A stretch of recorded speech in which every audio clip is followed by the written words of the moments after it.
Good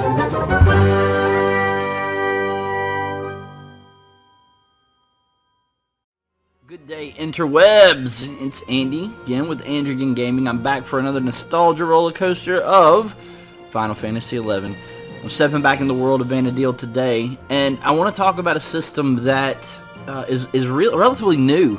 If you come from the 2006 generation, like I did, returning back to the game, this is something that not everybody fully understands, and it's something kind of unique. I don't know that there are a lot of other games out there that have done it, particularly in the MMO genre. So I want to talk about trusts.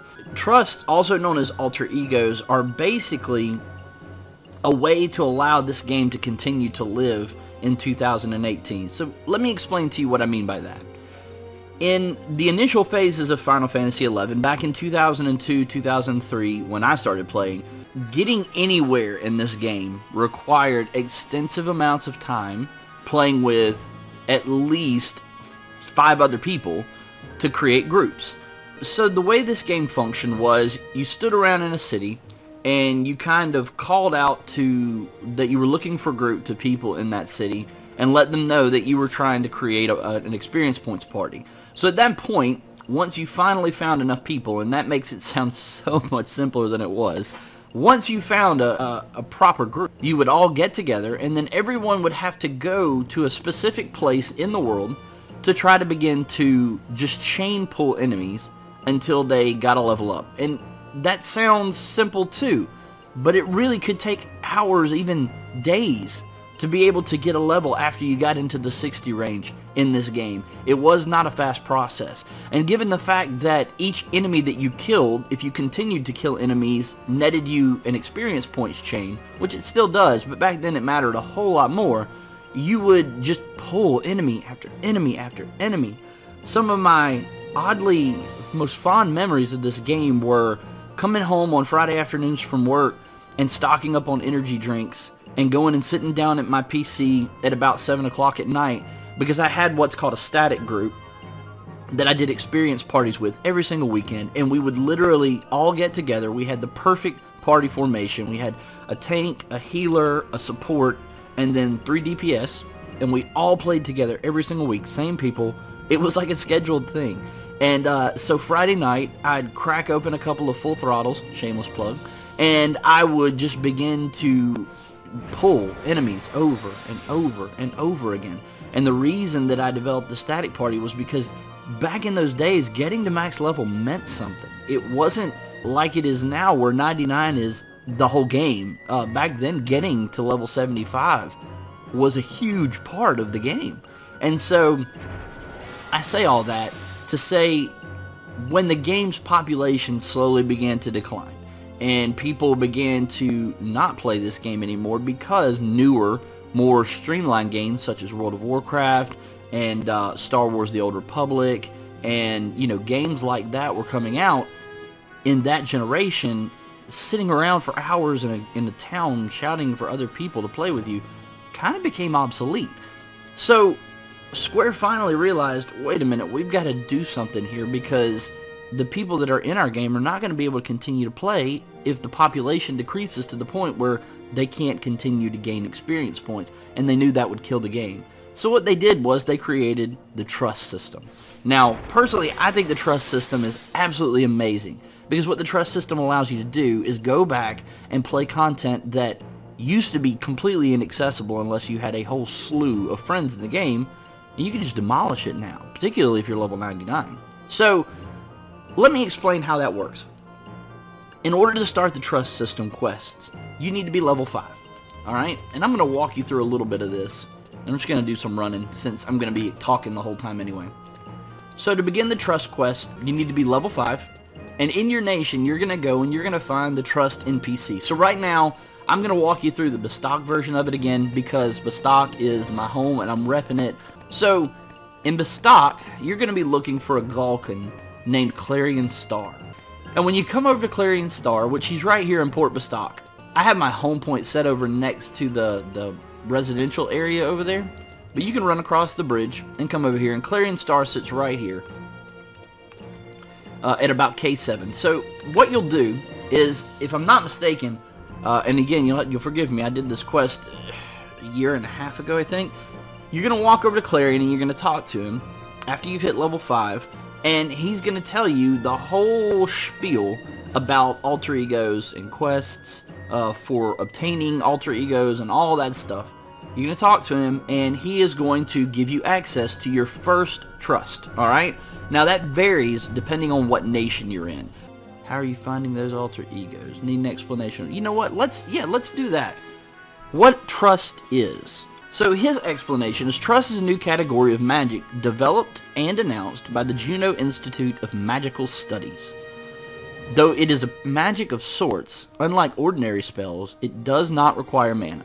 Instead, it draws on the power of trust, friendship, and brotherly love. Aww, isn't that sweet?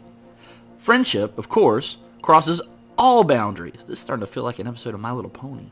So trust magic can be used regardless of your job. But for the love of all that is holy, calm down, Clarion. But for the love of all that is holy, don't go around bonding with alter egos in cities. It confuses everyone. So what happens when one uses trust? Using trust magic calls forth an alter ego of someone you formed a strong personal bond with. They say friendship works best as a relationship between equals. Thus, the alter ego is only as strong as the person who willed it into existence. The alter ego will gladly fight by your side, but you'll be unable to issue it direct orders, because they are their own person. Research of sorts is ongoing, but it might take a while for any concrete progress to be made. When you wish to release an alter ego from service, you only need speak to it. It goes without saying that if an alter ego falls in battle, it will vanish into thin air. But don't fret, you can summon it again once a certain period of time has passed. Alright, and then let's get down to how to learn trust spells. Trust magic is quite aptly named. It calls forth an alter ego of sorts using the power of trust, friendship, and brotherly love. I feel like we've already read this. To employ its power, you must first find and befriend one who's allowed to harness them. If they do not listen to your request, then perhaps they don't think highly enough of you. Get that town talking about your deeds, and I'm sure they'll give you another chance. If they still won't listen, well, you just come back to me. Of course, they still might not want to be your friend. Maybe you're like me and doomed to be forever alone.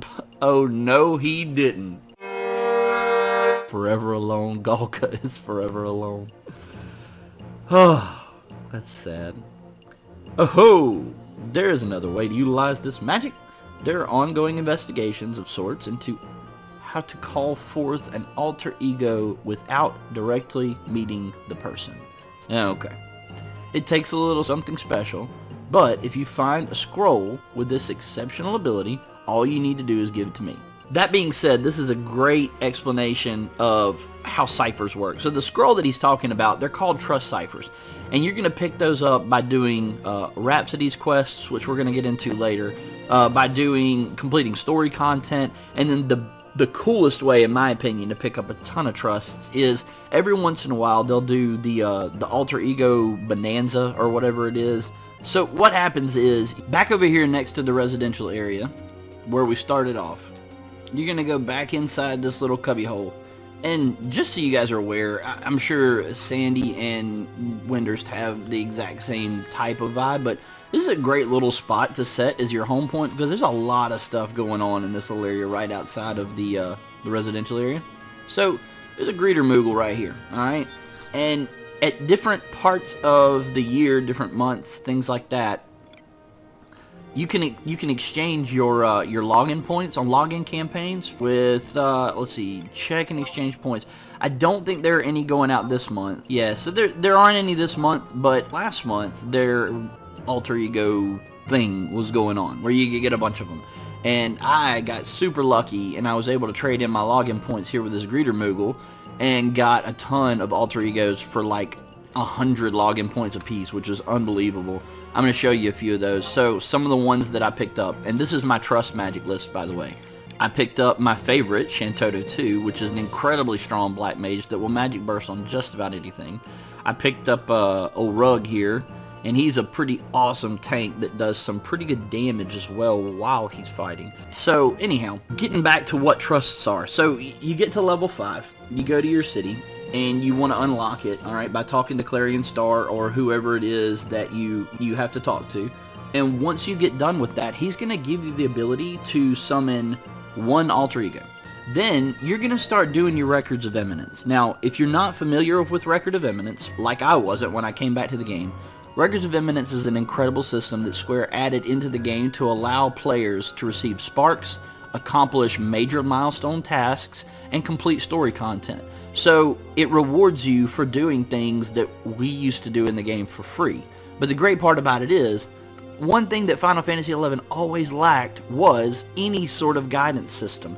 There was no quest givers with exclamation points on top of their heads. There were no quest logs that explained to you exactly where to go. There were no maps with little areas on it that showed you where your quest target was. Because realistically, there weren't really quests. You just went out and grinded on mobs for hours on end. So, Records of Eminence, if you go to your quest tab right here, alright, this is going to be your Records of Eminence, like, log, essentially. So right now, on current, I've got a bunch of stuff set. A lot of it is just to repeat so that I can continue to get, you know, sparks from doing different things. But if you go to the objective list, under tutorial, start on basic. No matter who you are, how long you've been playing the game, if you're still learning how these systems work, just go to basic. And you're going to be on First Step Forward, alright? First Step Forward is going to walk you through exactly what you need to do to get started in the game. And eventually, after doing all these, you're going to get to All for One. And as you go down through all these, you'll get down to Call Forth and Alter Ego. When you get to Call Forth and Alter Ego, and side note, doing all those little quests is going to take you probably a total of about 15 minutes. It's not anywhere near as exhausting as it looked on that list. But when you get to that Call Forth and Alter Ego, they're going to give you the tutorial on trusts, and they're going to give you a trust. Now, the next step that we got to get to is, how does that help me in the game, alright? So I don't know if you're familiar with Rhapsodies of Vana'diel yet, but Rhapsodies of Vana'diel, again, is an incredible add-on campaign that Square put into the game in 2015 that really ties up everything in this game, because they've already come forward and said they're not going to be making any more major story content for this game. It's a little too dated for them to continue to push content into it, because it's a very small development team, and it's old. It's running on a platform that was made for the PlayStation 2. So I understand that. It breaks my heart, because this is literally my favorite game in the history of anything. But I do understand, and I'm not angry about it. I just want to keep playing the game as it is, and I'm really grateful that they do continue to add new ambuscade content in and things like that. So that is great. Rhapsodies of Vana'diel was a add-on campaign that they put into the game to basically tie from very beginning to very end the entire story of Vana'diel together. And as you progress through levels, storylines, expansions, all sorts of things, you're going to complete Rhapsodies of Vana'diel quests. As you get into Rhapsodies of Vana'diel, you unlock key items that are called Rhapsodies in and then a color, okay?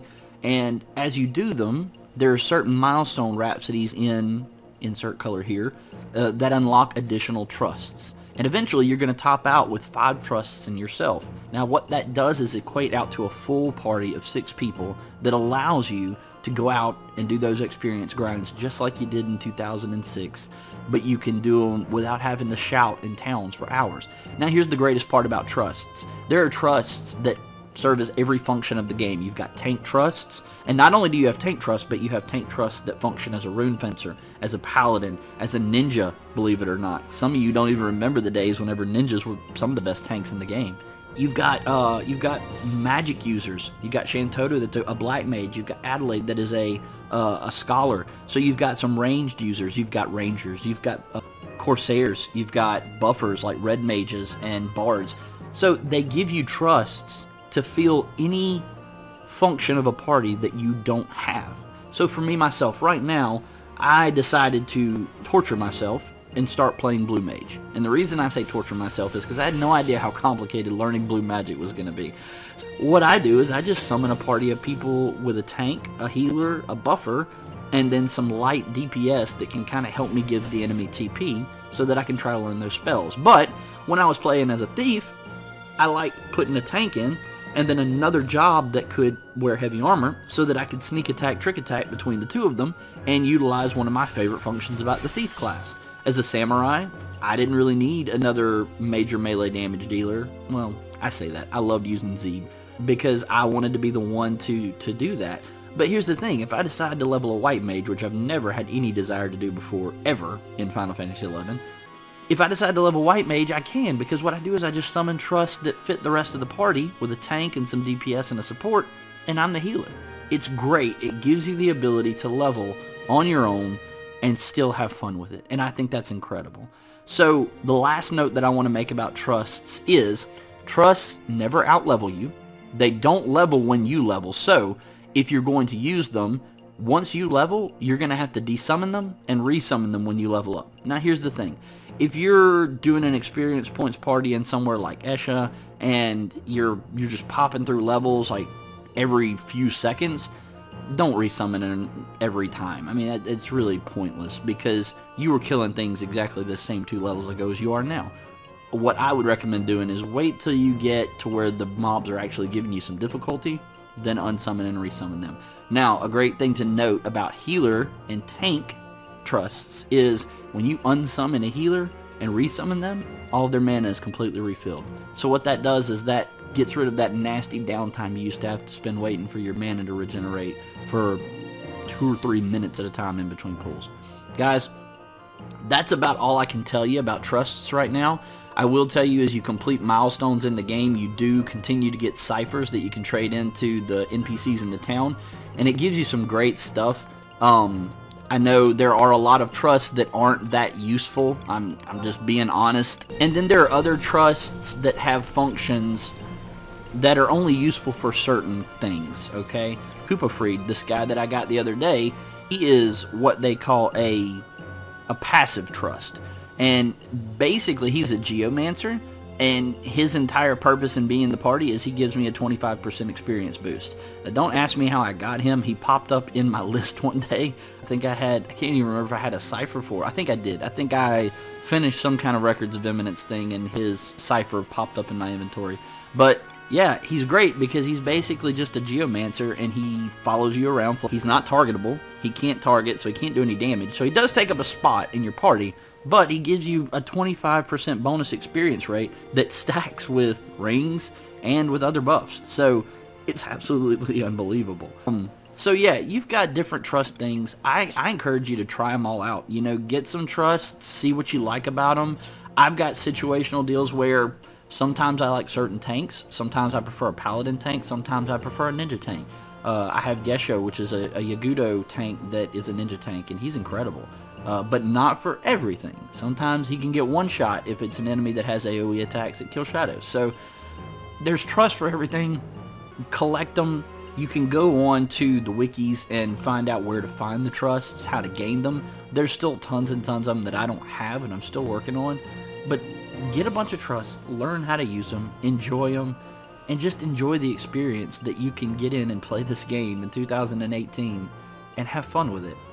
It's amazing. I think it's an incredible system. The more I learn about it, the more I'll tell you guys about it. But for now, I hope this video helps with some of you returning players that just don't get the trust thing or what it's about. And another thing, guys, just keep doing those Rhapsodies of Vana'diel quests because those are going to unlock so much important stuff for you. And I'm going to do a full video on that here before long to really explain, because the key items that you get from Rhapsodies just completely changes the game. It's a massive deal. So keep doing those Rhapsodies of Vana'diel quests, keep doing those Records of Eminence, and keep acquiring trusts, man. They're awesome, they're fun, it's a great way to play the game. If there's anything else I can do, you guys hit me up, leave something in the comments. As always, the likes on the videos help, and yeah, you guys are amazing. Till next time, deuces.